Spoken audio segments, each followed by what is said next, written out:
1 Samuel, chapter 20, verse 1. Then David fled from Naioth at Ramah and went to Jonathan and asked, "What have I done? What is my crime?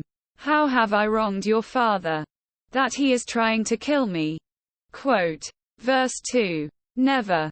Jonathan replied, "You are not going to die.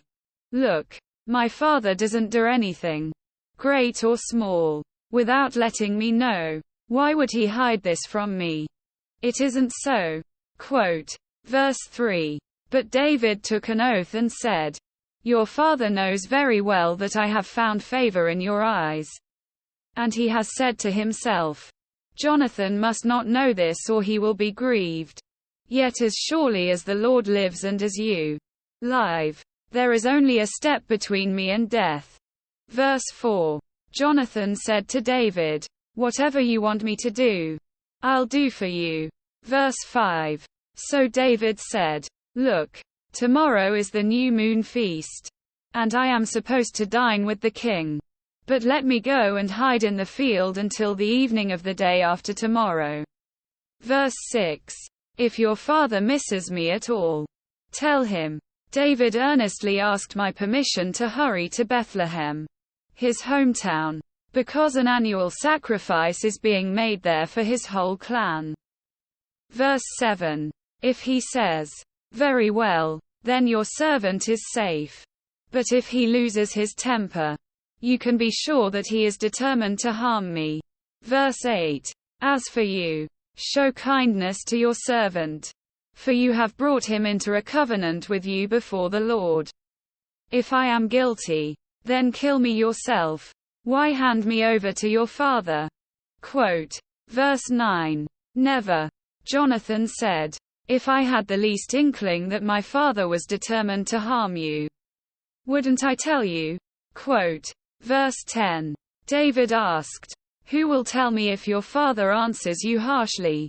Quote. Verse 11. "Come," Jonathan said, "let's go out into the field." So they went there together. Verse 12. Then Jonathan said to David, "I swear by the Lord, the God of Israel, that I will surely sound out my father by this time the day after tomorrow. If he is favorably disposed toward you, will I not send you word and let you know?" Verse 13. But if my father intends to harm you, may the Lord deal with Jonathan, be it ever so severely, if I do not let you know and send you away in peace. May the Lord be with you as he has been with my father. Verse 14. But show me unfailing kindness like the Lord's kindness as long as I live, so that I may not be killed. Verse 15. And do not ever cut off your kindness from my family, not even when the Lord has cut off every one of David's enemies from the face of the earth. Verse 16. So Jonathan made a covenant with the house of David, saying, "May the Lord call David's enemies to account."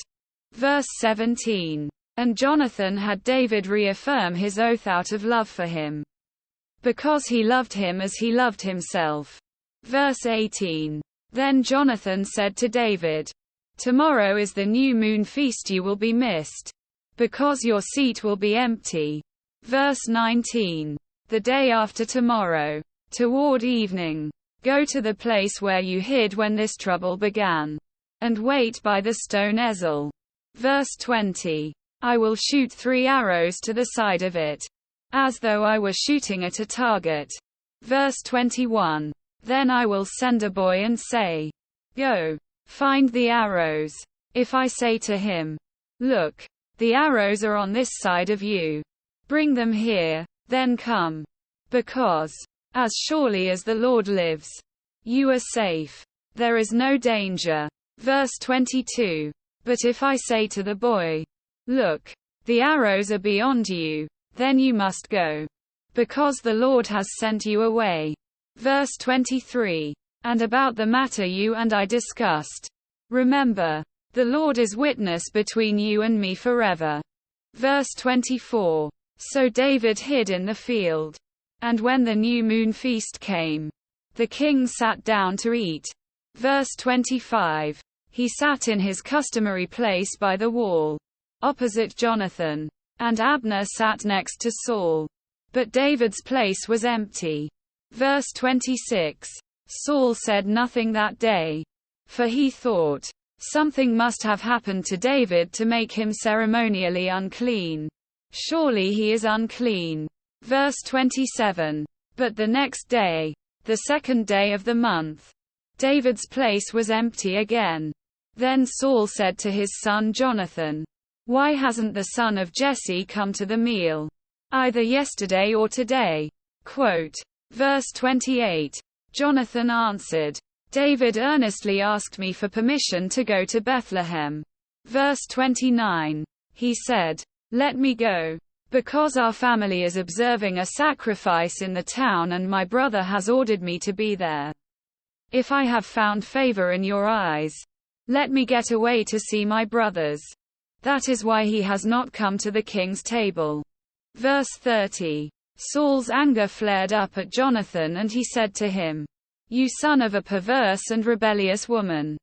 Don't I know that you have sided with the son of Jesse to your own shame and to the shame of the mother who bore you? Verse 31. As long as the son of Jesse lives on this earth, neither you nor your kingdom will be established. Now send someone to bring him to me, for he must die. Quote. Verse 32. Why should he be put to death? What has he done? Jonathan asked his father. Verse 33. But Saul hurled his spear at him to kill him. Then Jonathan knew that his father intended to kill David. Verse 34. Jonathan got up from the table in fierce anger. On that second day of the feast he did not eat, because he was grieved at his father's shameful treatment of David. Verse 35. In the morning Jonathan went out to the field for his meeting with David. He had a small boy with him. Verse 36. And he said to the boy, run and find the arrows I shoot. As the boy ran, he shot an arrow beyond him. Verse 37. When the boy came to the place where Jonathan's arrow had fallen, Jonathan called out after him, isn't the arrow beyond you? Quote. Verse 38. Then he shouted, hurry! Go quickly! Don't stop! The boy picked up the arrow and returned to his master. Verse 39. The boy knew nothing about all this. Only Jonathan and David knew. Verse 40. Then Jonathan gave his weapons to the boy and said, go, carry them back to town. Verse 41. After the boy had gone, David got up from the south side of the stone and bowed down before Jonathan 3 times, with his face to the ground. Then they kissed each other and wept together. But David wept the most. Verse 42. Jonathan said to David, go in peace, for we have sworn friendship with each other in the name of the Lord, saying, the Lord is witness between you and me, and between your descendants and my descendants forever. Then David left, and Jonathan went back to the town.